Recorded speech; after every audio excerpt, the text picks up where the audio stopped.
Inter CEC second year English medium students, good morning. ఈ వీడియోలో accountancy text book నుంచి unit 4th partnership accounts chapter నుంచి అయితే second method retirement of a partner method నుంచి ఒక problem అయితే explain చేయబోతున్నాను. అందులో when good will is created and written off అంటే వాళ్ళు ముగ్గురు కలిసి పార్ట్నర్స్ అయితే రిటైర్మెంట్ ఒక పార్ట్నర్ రిటైర్మెంట్ తీసుకునేటప్పుడు గుడ్ విల్ వాళ్ళే క్రియేట్ చేసుకుంటారు. తర్వాత మళ్ళీ క్రియేట్ చేసి పంచుకున్న తర్వాత మళ్ళీ వాళ్ళ మనసు మార్చుకొని గుడ్ విల్ వద్దనుకుంటారు, అంటే రద్దు చేసుకుంటారు. సో ఆ ప్రాబ్లం ఏ విధంగా చేయాలో చూద్దాం. So retirement of a partner అంటే ఒక 3 persons కలిసి పార్ట్నర్షిప్ బిజినెస్ స్టార్ట్ చేసినప్పుడు ఒక 1-2 years తర్వాత కానీ ఒక వ్యక్తికి నచ్చక కానీ లేదంటే అతనికి ఆరోగ్య పరిస్థితి బాగాలేక ఆ యొక్క పార్ట్నర్షిప్ బిజినెస్ నుంచి ఒక వ్యక్తి వైదొలగడాన్ని రిటైర్మెంట్ తీసుకోవడాన్ని రిటైర్మెంట్ ఆఫ్ ఏ పార్ట్నర్ అంటారు. సో ఇతను వెళ్ళేటప్పుడు ఇతను ఆ బిజినెస్ లో ఎంత పెట్టుబడి పెట్టిండు, ఇతనికి రావాల్సిన లాభం ఎంత, ఇతను రావాల్సిన ఆస్తులు ఎన్ని అన్ని క్యాలిక్యులేట్ చేసి ఇతనికి ఇవ్వాల్సిన డబ్బులు ఇవ్వాలి. That is the content. ఈ యొక్క వీడియోలో ఉన్న కంటెంట్ అది ఎలానో మనం ఒకసారి నేర్చుకుందాం. ఇక్కడైతే చూడండి, మనం ఒక ప్రాబ్లం అయితే మనము ఎగ్జాంపుల్ తీసుకోవడం జరిగింది. ఇది as per new text book 2020 edition ప్రకారం అయితే 281 page number. Here when good will is created and written off అంటే గుడ్ విల్ సృష్టించుకుంటారు, మళ్ళీ వెంటనే భాగస్తులు వద్దనుకుంటారు. ఇక్కడ ఎందుకు వద్దనుకుంటారో ఒకసారి చూడండి. మీరు క్వశ్చన్ చదివేటప్పుడు ప్రాబ్లం చదివేటప్పుడు ఇమాజినేషన్ చేసుకుంటూ చదవాలి. ఒక్కొక్క వర్డ్ రీడ్ చేసేటప్పుడు ఎవ్రీ వర్డ్ కు మీ బ్రెయిన్ లో విజువల్ ఎఫెక్ట్ కనపడాలి, డిజిటల్ గా కనపడాలి. ఇక్కడ ఎలా కనపడాలో నేను ఎదురు చూపెడితే చూడండి. X, Y and Z are partners sharing profits and losses in the ratio 3:2:1. X, Y, Z ఒక 3 persons కలిసి పార్ట్నర్షిప్ బిజినెస్ పెట్టారట.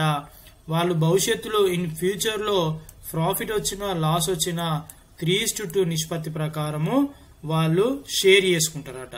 ఈ విధంగా అగ్రిమెంట్ లో పెట్టుకోవడం జరిగింది.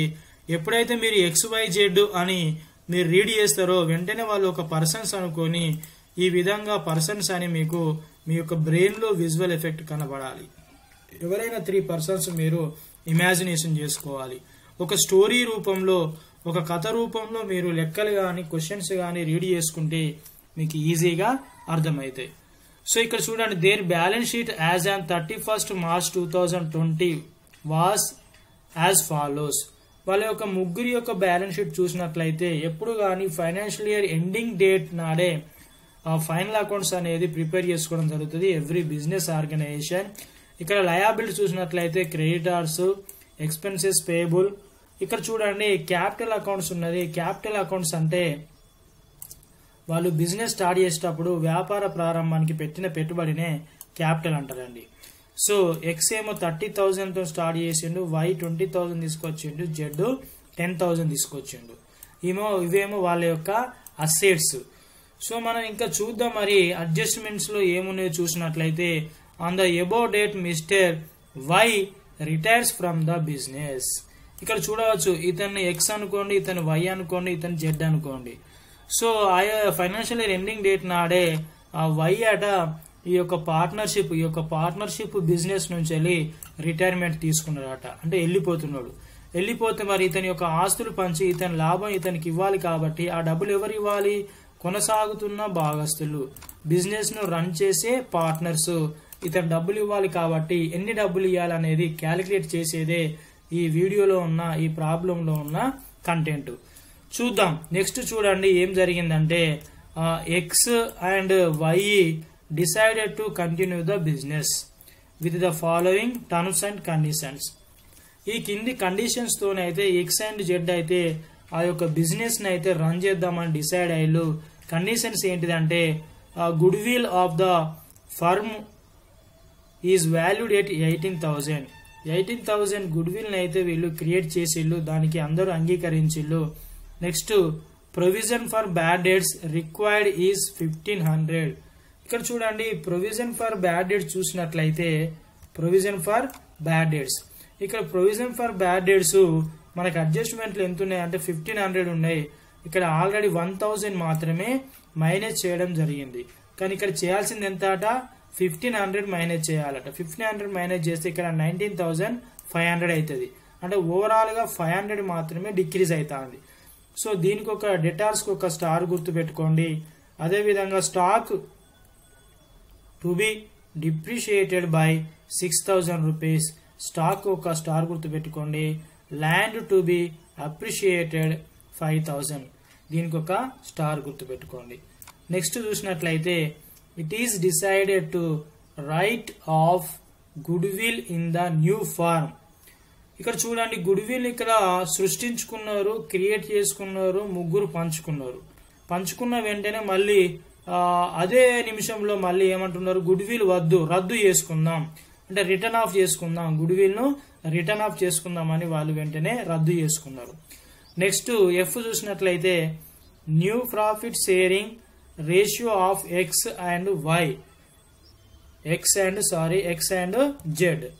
సో ఎక్స్ అండ్ జెడ్ వీళ్ళు ఇక్కడ వై అయితే రిటైర్మెంట్ తీసుకున్నాడు, మిగతా అది జెడ్ ను ఎక్స్ మాత్రమే బిజినెస్ ను రన్ చేస్తున్నారు. కాబట్టి భవిష్యత్తులో వాళ్ళిద్దరి యొక్క లాభ నష్టాల నిష్పత్తి ప్రాఫిట్ అండ్ లాసెస్ రేషియో ఎంత అండి 3:2.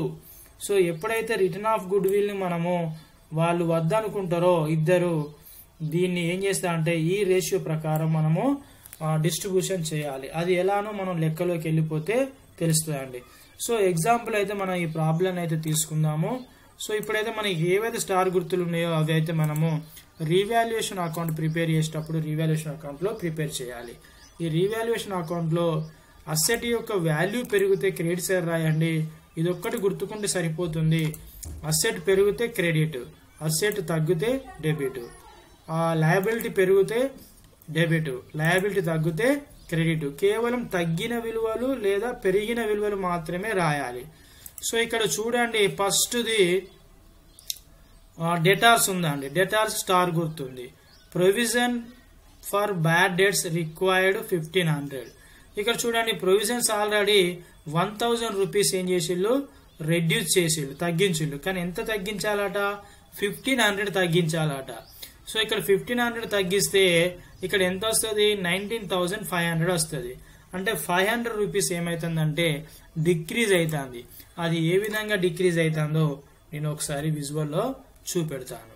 డిక్రీజ్ అయితే మనం ఎట్ సైడ్ రాయాలండి. డిక్రీజ్ అయితే మనము అసెట్ డిక్రీజ్ అవుతుంది కాబట్టి డెబిట్ సైడ్ రాయాలి.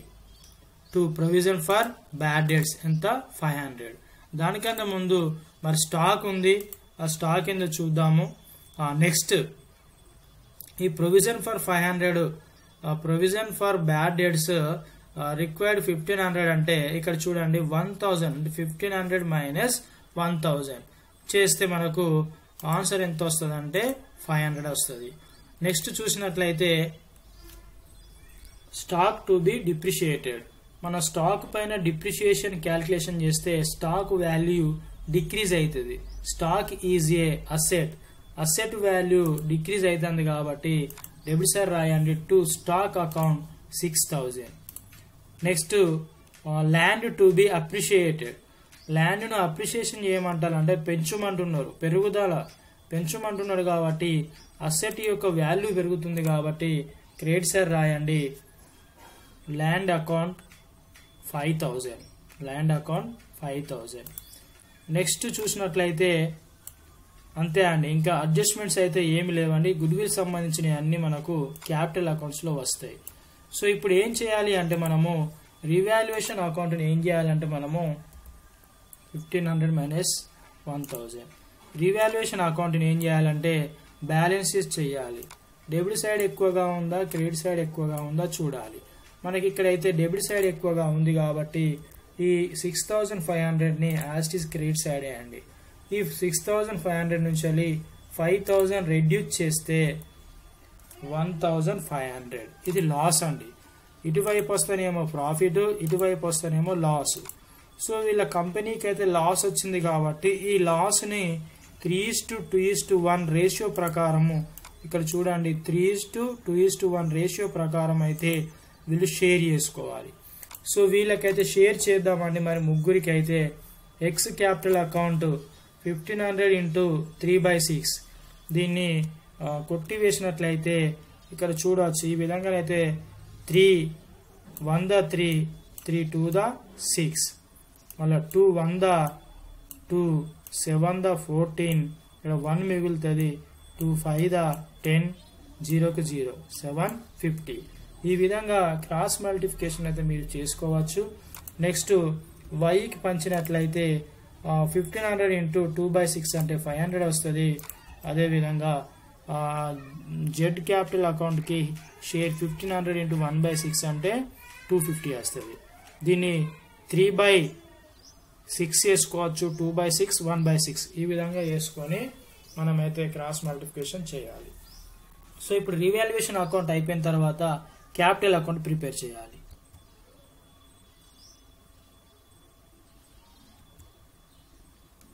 క్యాపిటల్ అకౌంట్స్ ప్రిపేర్ చేసేటప్పుడు చూడండి, వాళ్ళు బిజినెస్ స్టార్ట్ చేసేటప్పుడు ముగ్గురు ఎంత తీసుకొచ్చిల్లంటే ఎక్స్ ఏమో 30,000, y 20,000, z 10,000. So capital account ఎల్లప్పుడూ క్రెడిట్ అవుతుంది కాబట్టి credit side by balance brought down 30,000, 20,000, 10,000. ఇక్కడ బ్లూ కలర్లో ఎందుకు ఇచ్చిన అంటే వై రిటైర్మెంట్ అవుతున్నాడు. ఇదంతానేమో డెబిట్ పార్ట్, ఇదంతానేమో క్రెడిట్ పార్ట్. ఈ ప్రొఫార్మా ఏ విధంగా డ్రా చేసుకోవాలో చివరిలో అయితే మీరు ఎలా ప్రాక్టీస్ చేయాలో నేనైతే చెప్తాను, కేర్ఫుల్గా లిజన్ చేయండి. సో అదే విధంగా క్యాపిటల్ అయిపోయిన తర్వాత వాళ్ళకు గుడ్ విల్ షేర్ చేయాలి కాబట్టి ఇక్కడ గుడ్ విల్ అయితే ఎంత ఉన్నది 18,000 ఉంది. 18,000 అందరికీ సమానంగా షేర్ చేయకూడదు, సమానంగా కాదు, వాళ్ళ యొక్క రేషియో ప్రకారం షేర్ చేయాలి. గుడ్ విల్ టోటల్ ఇక్కడ చూడండి ఎక్స్కి ఎంత వస్తున్నది అంటే 18,000 ఇంటూ 3/6 9,000, 18,000 ఇంటూ 2/6 6,000, జెడ్కి 18,000 ఇంటూ 1/6 3,000. ఇక్కడ మీరు ఏ విధంగా క్రాస్ మల్టిప్లికేషన్ చేయాలంటే సింపుల్ అండి. 3 1 ద 3 3 2 ద 6 2 1 ద 2 2 9 ద 18 9,000కి 9,000 అండి. సో 9,000 9,000. సో ఆ విధంగానైతే మీరైతే మల్టిప్లికేషన్ అండ్ క్రాసింగ్ అయితే చేసుకోండి. సో గుడ్ విల్ అయిపోయిందండి. గుడ్ విల్ అయిపోయిన తర్వాత నెక్స్ట్ ఇక్కడ చూడండి, ఈ రీవాల్యుయేషన్ అకౌంట్ ప్రిపేర్ చేసినప్పుడు ఇక్కడ అందరికి లాస్ వచ్చిందండి. లాస్ వచ్చింది కాబట్టి ఇక్కడ జర్నల్ ఎంట్రీ ఏమొస్తుందండి, what is the journal entry here? By అంటే డెబిట్ అండి, బై అంటే డెబిట్.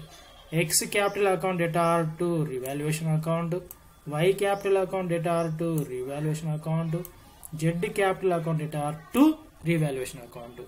సో వీళ్ళ డెబిట్ అయినాయి కాబట్టి క్యాపిటల్ అకౌంట్స్ లో debit side to revaluation account అని రాయండి. ఇక్కడ బై అని రాశాను, బై అని రాయకూడదండి, 2 అని రాయాలి, టు రీవాల్యుయేషన్ అకౌంట్. లాస్ వస్తేనేమో డెబిట్ సైడ్ రాయాలి, ప్రాఫిట్ వస్తేనేమో క్రెడిట్ సైడ్ రాయాలి, ప్రాఫిట్ వస్తేనేమో క్రెడిట్ సైడ్ రాయాలండి. సో ఇప్పుడు చూసినట్లయితే ఇప్పుడు ఇది అయిపోయిన తర్వాత వెంటనే నెక్స్ట్ ఏమన్నారంటే గుడ్ విల్ పంచేసినాం. గుడ్ విల్ పంచిన తర్వాత it is decided to write off good will in the new firm. ఇక్కడ ఏం చేశారంటే గుడ్ విల్ అనేది వాళ్ళు వెంటనే రద్దు చేసుకుంటున్నారు, అంటే రిటర్న్ ఆఫ్ రద్దు చేసుకుంటున్నారు. కాబట్టి మనము ఈ 3:2 న్యూ రేషియో ప్రకారం రద్దు చేయాలండి. అది ఎలా రద్దు చేస్తున్నామో ఒకసారి చూడండి. To good will return of అని కూడా ఇక్కడ రాసుకోవచ్చు. ఈ ఎక్స్కి ఏమో 10,800 వస్తుంది, జెడ్కి ఏమో 7,200 వస్తుంది. ఓన్లీ రన్నింగ్ పార్ట్నర్స్ కొనసాగుతున్న భాగస్తులకు మాత్రమే ఇది పంచాలండి. ఇక్కడ చూడండి good will return of total good will ఎంత 18,000 ఇంటూ 3/5 అంటే 3:2 నిష్పత్తి కదండి, 3:2 నిష్పత్తి. అంటే దీన్ని ఎట్లా రాసుకోవచ్చు 3/5, 2/5 ఈ విధంగా రాసుకోవచ్చు. అంటే 2 + 3 + 2 ఎంత అవుతుంది 5 అవుతుంది. మొత్తం 5 భాగాలలో 3 భాగాలేమో ఎక్స్ తీసుకుంటాడు, 2 భాగాలేమో జెడ్ తీసుకుంటాడు. ఇక్కడ ఈజీగా మరి క్రాసింగ్ అయితే 5 3 ద 15 3 మిగులుతుంది, 5 6 the 30 3600 into 3. 3 0 the 0, 3 0 the 0, 3 6 the 18, 3 3 the 9 plus 1 10, 10,800. So ఈ విధంగా చేస్తే వస్తుంది. సో ఇప్పుడు నెక్స్ట్ ఏం చేయాలండి? ఇక్కడ ఏమైనా ఉందా? ఇక్కడ ఆల్ అడ్జస్ట్మెంట్స్ అయిపోయినాయండి. ఆల్ అడ్జస్ట్మెంట్స్ అయిపోయినాయి. ఇప్పుడు ఏం చేయాలంటే ఈ యొక్క ఎక్స్ అకౌంట్ని, ఇక్కడ ఉన్న డెబిట్ సైడ్ ఉన్న ఎక్స్ అకౌంట్ని ఫస్ట్ బ్యాలెన్సెస్ చేయండి. ఎటువైపు ఎక్కువగా ఉందంటే క్రెడిట్ సైడ్ ఎక్కువగా ఉంది కాబట్టి దాన్ని అడిషన్ చేస్తే 39,000 అవుతుంది. మళ్ళీ 39,000 డెబిట్ సైడ్ వేయండి. ఇందులో నుంచి ఇవి రెండు రెడ్యూస్ చేయాలి.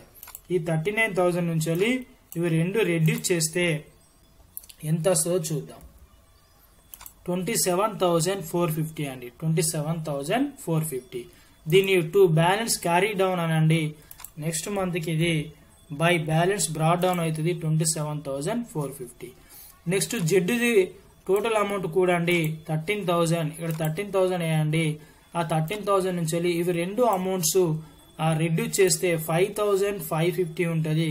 టు బ్యాలెన్స్ క్యారీ డౌన్ రాసే ఉంది, బై బ్యాలెన్స్ బ్రాడ్ డౌన్ రాసే ఉంది. ఇక్కడ 5,550 అమౌంట్ వేయండి. సో ఇప్పుడు వై బిజినెస్ నుంచి రిటైర్మెంట్ తీసుకుంటాడు కాబట్టి ఇతని టోటల్ మనీ ఎంత పోతుంది అంటే ఇక్కడ టోటల్ వచ్చేసి 26,000 ఉంది. ఈ 26,000 ఇందులో వేయండి. ఈ 26,000 నుంచి 500 లాస్ వచ్చింది కదా, ఆ లాస్ కూడా వై భరించాలి కాబట్టి రిమైనింగ్ ఎంత అయితే అమౌంట్ ఉంటుందో అంత అమౌంట్ని ఇక్కడ వేయండి. 25,500. దీన్ని క్యాష్ ఇక్కడ పే చేయలేండి. ఈ వైకి ఎక్స్ జెడ్ ఇద్దరు కలిసి ఏం చేయాలి? ఈ 25,500 రూపీస్ పే చేయాలి. కానీ వాళ్ళ దగ్గర డబ్బులు లేవు, పే చేయలేదు. ఏం చేసేళ్ళు?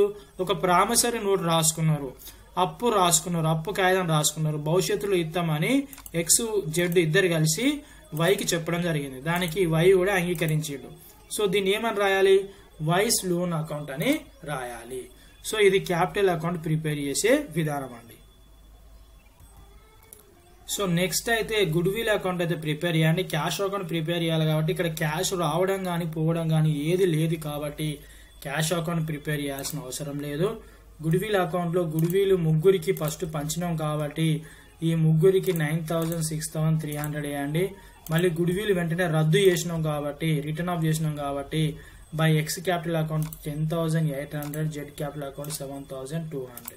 ఇవి రెండు కూడితే సమానం ఉంటాయండి. ఇక్కడ balance carry down, broad down ఏవి ఉండయి. ఈ అమౌంట్లు ఎక్కడ వచ్చినాయి అంటే మన క్యాపిటల్ అకౌంట్ లో ఉన్నాయి కాబట్టి ఆ విధంగా వచ్చినాయి. మన ఇక్కడ వైస్ లోన్ అకౌంట్ కూడా మనం ప్రిపేర్ చేయవచ్చు. వైస్ లోన్ అకౌంట్ ఎలా విధంగా ప్రిపేర్ చేయాలి అంటే ఇక్కడ మీరు ఇక్కడ చూడండి. క్యాపిటల్ అకౌంట్ లో జర్నల్ ఎంట్రీ ఏం వస్తుంది అంటే క్యాపిటల్ అకౌంట్ లో జర్నల్ ఎంట్రీ ఏం వస్తుంది అంటే ఇక్కడ చూడండి. వై క్యాపిటల్, క్యాపిటల్ అకౌంట్ కదా, y capital account debtor to Y's loan account, Y's loan account. ఇక్కడ వై లోన్ అకౌంట్ ఏమైందండి? క్రెడిట్ అయింది కాబట్టి క్రెడిట్ సైడ్, క్రెడిట్ అయింది కాబట్టి credit side y loan account లో, వై లోన్ అకౌంట్ లో credit side by y capital account అని రాయండి. ఇప్పుడు 25,000 ఇక్కడ వేయండి, 25,000 ఇక్కడ వేయండి. By balance carry down, by balance brought down. దీనికి ఒక 1 మార్క్ కేటాయిస్తారండి.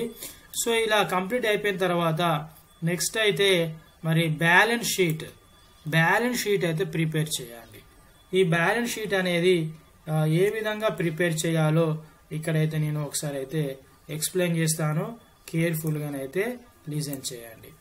సో బ్యాలెన్స్ షీట్ చూసుకున్నట్లయితే, బ్యాలెన్స్ షీట్ చూసుకున్నట్లయితే ఈ బ్యాలెన్స్ షీట్ అనేది ఎంతమందిది అండి? బ్యాలెన్స్ షీట్ అనేది కేవలం ఇద్దరిదే. Balance sheet of X and Z as on 31/3/2020. So ఇద్దరే వాళ్ళు కొనసాగుతున్న భాగస్తులు, ఇద్దరిదే కాబట్టి వాళ్ళ యొక్క క్రెడిటార్స్ ఎంత ఉన్నారా అండి? 20,000 ఉన్నారు కాబట్టి 20,000 వేయండి. నెక్స్ట్ చూడండి, ఎక్స్పెన్సెస్ పేబుల్ 15,000 అండి. ఎక్స్పెన్సెస్ పేబుల్ 15,000 వేయండి. నెక్స్ట్ చూసినట్లయితే క్యాపిటల్ అకౌంట్స్ అండి. క్యాపిటల్ అకౌంట్స్ వచ్చేసి కొత్త వేయాలి. క్యాపిటల్ అకౌంట్స్ ఎక్స్దేమో 27,450, జెడ్దేమో 5,550. వై ఎందుకు? వై లేడు, బిజినెస్ నుంచి విరమించుకున్నాడు. ఇక్కడ చూడండి, ఎక్స్ది జెడ్ది 27,450, 5,550. సో ఈ విధంగా అయిపోయిన తర్వాత మరి లోన్ అకౌంట్ ఉన్నది కదండి, రిమైనింగ్ అమౌంట్ మరి వైకి 25,500 చెల్లించలేదు, వాళ్ళు అప్పు పెట్టుకున్నారు కాబట్టి ఈ అప్పు ఎవరు తీర్చాలి, వీళ్ళిద్దరు తీర్చాలి. కాబట్టి ఇది వీళ్ళకి అప్పే అవుతుంది కాబట్టి వైస్ లోన్ అకౌంట్ అని 25,500 లయబిలిటీ సైడ్ వేసుకోవాలి. నెక్స్ట్ అసెట్స్ సైడ్ క్యాష్ ఎంత ఉండదండి, 10,000 ఉంది. సో క్యాష్ 10,000 వేయండి. నెక్స్ట్ చూసినట్లయితే డెటార్స్ వచ్చేసి 21,000 ఉంది. డెటార్స్ 21,000 ఇన్నర్ కాలంలో వేయండి. తర్వాత బ్యాడ్ డేట్స్ 1,500 మీకు అడ్జస్ట్మెంట్ లో ఉంది, 1,500 అడ్జస్ట్మెంట్ లో ఉంది కాబట్టి ఇక్కడ 1,500 వేయండి. నెక్స్ట్ స్టాక్ కూడా 25,000 ఉంది, ఇన్నర్ కాలంలో 25,000 వేయండి. మైనస్ డిప్రిషియేషన్ 6,000 మైనస్ చేస్తే 19,000 వస్తుందండి. నెక్స్ట్ ల్యాండ్ వచ్చేసి అప్రిషియేషన్ 40,000 ప్లస్ అప్రిషియేషన్ 5,000 టోటల్లీ 45,000. ఇక్కడ చూడండి, మనము ప్రతి లెక్కలో ఇక్కడ గుడ్ విల్ అనేది తీసుకునేది, ఇక్కడ గుడ్ విల్ అనేది తీసుకోకూడదు. ఎందుకంటే ఇక్కడ గుడ్ విల్ వీళ్ళు ఏం చేసేళ్ళు, ఫస్ట్ ఏమో గుడ్ విల్ పంచుకున్నారు, తర్వాత ఏం చేసి గుడ్ విల్ ను రద్దు చేసుకున్నారు, అంటే రిటర్న్ ఆఫ్ చేసుకున్నారు. కాబట్టి గుడ్ విల్ అనేది సంస్థలో ఉండదు కాబట్టి ఇక్కడ గుడ్ విల్ అనేది మీరు క్రియేట్ చేయకూడదు. ఇప్పుడు చూడండి, అసెట్స్ అన్ని అడిషన్ చేస్తే లయబిలిటీస్ అని అడిషన్ చేస్తే టోటల్ సమానం రావాలి. ఒకవేళ సమానం రాకపోతే ఎటువైపు ఎంత అమౌంట్ ఉంటే అటువైపు అంతే అమౌంట్ వేయండి, దాని గురించి పట్టించుకోకండి. రిమైనింగ్ క్వశ్చన్ ఆన్సర్స్ అయితే రాయండి. దీన్ని పట్టుకొని ఏడిస్తే మీకు 3 hours సరిపోదు. మరి మిగతా క్వశ్చన్స్ అనేది మీరు యాన్యువల్ ఎగ్జామ్ లో రాయలేకపోతారు. సో 93,500. సో ఈ విధంగా 20 మార్క్స్ ప్రాబ్లం అయితే ఈ విధంగా చేసుకోవాలండి, చాలా ఈజీగా ఉంటుంది. మీరు అయితే ఎప్పుడు కానీ విజువల్ ఎఫెక్ట్స్ అయితే ఈ విధంగా మీరు బిజినెస్ దేన్నో ఒకదాన్ని ఊహించుకోవాలండి. ఇక్కడ చూడండి, మనకైతే 2 టెక్స్ట్ బుక్స్ ఉంటాయనే విషయం తెలుసు. ఇది 50 మార్క్స్ టెక్స్ట్ బుక్, ఇది 50 మార్క్స్ టెక్స్ట్ బుక్. మనకు క్వశ్చన్ పేపర్ అయితే ఈ విధంగా ఉంటుందండి. క్వశ్చన్ పేపర్ అయితే డిస్క్రిప్షన్ లో ఇచ్చిన. క్వశ్చన్ పేపర్ లో మనకి ఇది 20 మార్క్స్ ప్రాబ్లం అయితే 18th క్వశ్చన్ అండి, 18th క్వశ్చన్ వస్తుంది మనకైతే. 18th క్వశ్చన్ దీని అయితే డిస్క్రిప్షన్ లో లింక్ ఇచ్చిన, మీరు డౌన్లోడ్ చేసుకోవచ్చు. ఆన్సర్ బుక్లెట్ కూడా దేనికి ఎన్ని మార్కులు కేటాయించలో కూడా ఆన్సర్ బుక్లెట్ కూడా నేను PDF ఫైల్లో డిస్క్రిప్షన్ లింక్ పెట్టాను, మీరు డౌన్లోడ్ చేసుకోవచ్చు. యాన్యువల్ ఎగ్జామ్ లో మీరు ఏ విధంగా రాయాలో కూడా దీన్ని స్క్రీన్ షాట్ అయినా చేసుకోండి, లేదంటే వీడియోని పాజ్ లో పెట్టుకొని అయినా చూడండి. ఏ అకౌంట్ ఎటు సైడ్ ఏ విధంగా రాశానో మీరు చూసుకోండి, మీకు విజువల్ లో చూపెడుతున్నాను వెరీ క్లారిటీగా. నోట్స్ లో కూడా ఏ విధంగా ప్రాక్టీస్ చేసుకోవాలో స్క్రీన్ షాట్ అని చేసుకోండి, వీడియో పాజ్ లో పెట్టుకొని అయినా మీరు చూడండి.